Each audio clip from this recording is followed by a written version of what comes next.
When paths cross again, Sophie, Derek. Sophie had dreamed all her life of helping others to heal. But not only physically, she wanted to cure also with patience and empathy.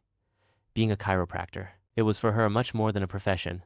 It was a mission. After years working in a bustling city, she decided to move to Clearwater Bay to open her own clinic and start again.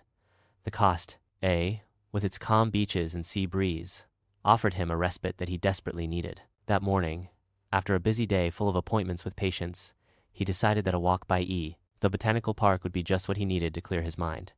The paths wound between centuries-old trees and exotic flowers that seemed to be taken from a story. The singing of the birds and the fresh aroma of jasmine created an almost magical atmosphere. Sophie breathed deeply and walked slowly, enjoying the moment. It was then that, distracted by a butterfly that fluttered near, she unexpectedly bumped into someone, almost causing a sketchbook that person was carrying in their hand to fall. "Lo siento mucho," Sophie exclaimed, helping to pick up the scattered papers. "Doze." He looked up, and his dark eyes met hers. There was a glimmer of surprise and warmth in that look that made her feel a tingling in her chest.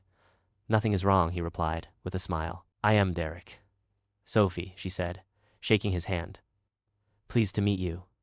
She squeezed it gently, and for an instant the noise of the park seemed to disappear. Derek was a specialized architect and working in hydrology, a rare but fascinating branch that combined design with the study of water and its flow. I was in Clearwater Bay to work on an ambitious project, to renovate the Hydro City icon, to make it more sustainable and efficient. While picking up her papers, he noticed the slight fatigue on Sophie's face.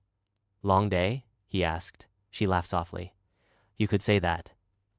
Opening a new clinic is not an easy task." They began to walk together along the path, sharing anecdotes about their jobs, dreams, and how life had led them to that small town Siostera. For both, the sensation was strangely familiar, as if they had found a friend they believed lost. During the following weeks, Sophie and Derek met frequently in the park, in the public library where Sophie was looking for books on anatomy, or in small outdoor cafes, not the typical busy cafe, to take a quick break. Derek invited her. One day, I went to visit the work where he worked.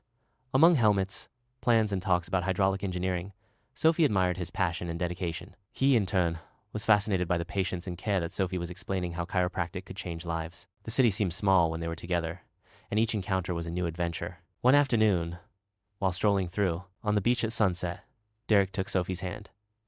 "I've been thinking," he said softly. "Would you like to come with me to the music festival this weekend? It will be outdoors, with many bands. Locales." Sophie smiled and nodded. "I would love to." The festival was a success. They danced under the stars, laughed with Derek's friends, and enjoyed the outdoors. For Sophie, those moments were an oasis of happiness after so much stress. But not everything was perfect. Sophie was afraid that a new failure, a blow of fate, would break her plans again. Derek, for his part, he was burdened with a complicated project that could decide his professional future. One night, after an exhausting day at work, Derek confessed, "I haven't told you everything.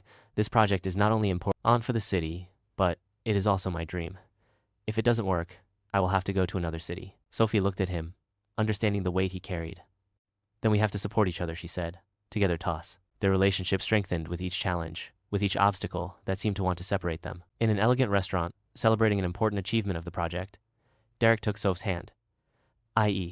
Said, "I want to build something with you. Not just buildings or systems, but a life." Sophie felt her heart beating strongly. "Me too," she replied. Months later, Sophie's clinic he prospered, and Derek had made impressive progress on his water project. The city began to change, and they too. The day Derek proposed marriage, they did so in the botanical park, where they met, surrounded by flowers and laughter. "Do you want to be my life partner?" he asked. Sophie, with tears in her eyes, said yes. Their story was not perfect. It had tests and doubts, but what never lacked was true love and the desire to build a future together. When paths cross again, sometimes, destiny gives a second chance to love, heal, and be Felices.